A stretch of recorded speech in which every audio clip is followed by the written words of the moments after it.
On that particular radiant day, my parents roused me from sleep, my mother beaming and applauding as the entire room burst with celebratory energy. Behind her, my father stood, clutching a colossal box. Instantly upon seeing it, I jolted awake and, to my dismay, involuntarily emptied my stomach on the bed, only to discover they had gifted me a brand new computer.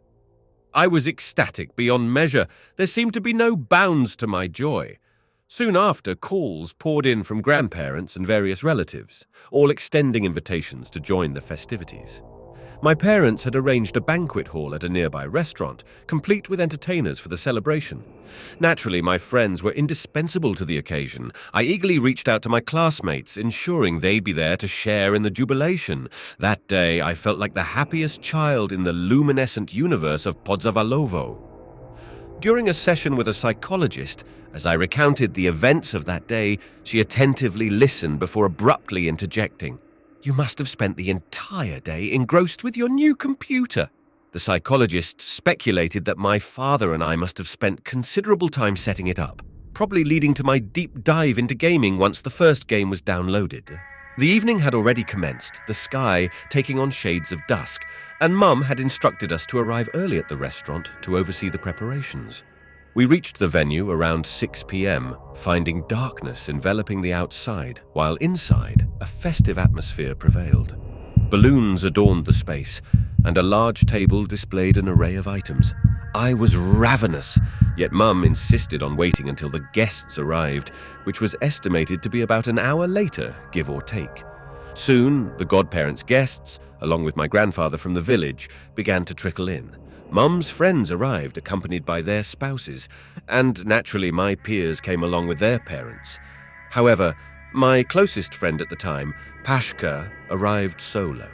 Even though our parents were well acquainted, Pashka mentioned that his mom was feeling slightly unwell and preferred not to risk infecting the other guests. We'd always communicated well, so it was surprising that his parents didn't join. I paused during the retelling, feeling a bit apologetic for delving into such minute details. The psychologist assured me, expressing interest in every aspect. Encouraged, I continued describing how, once everyone had gathered, the children indulged in food and juice, while the adults toasted merrily.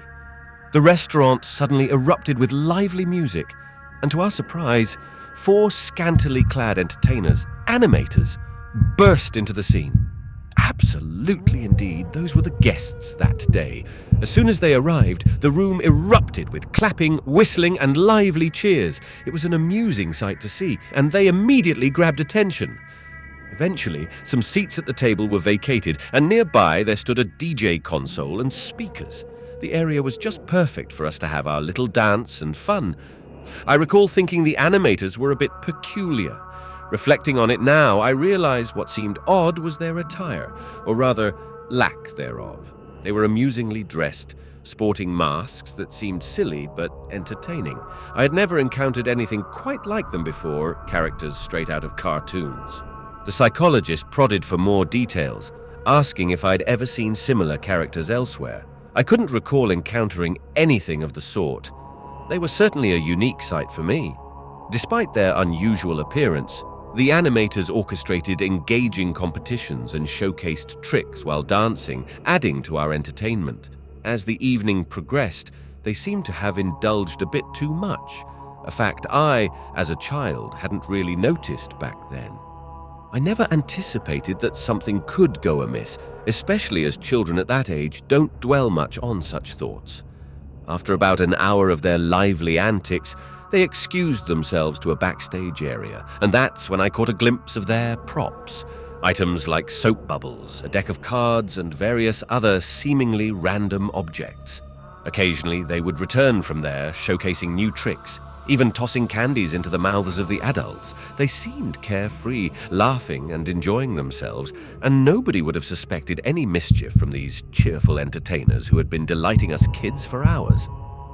Towards the end, one of the animators began darting around the table, handing out large lollipops to us children on sticks. It was a sweet end to their playful and energetic performance. The story continues in the next video. Thank you for your attention.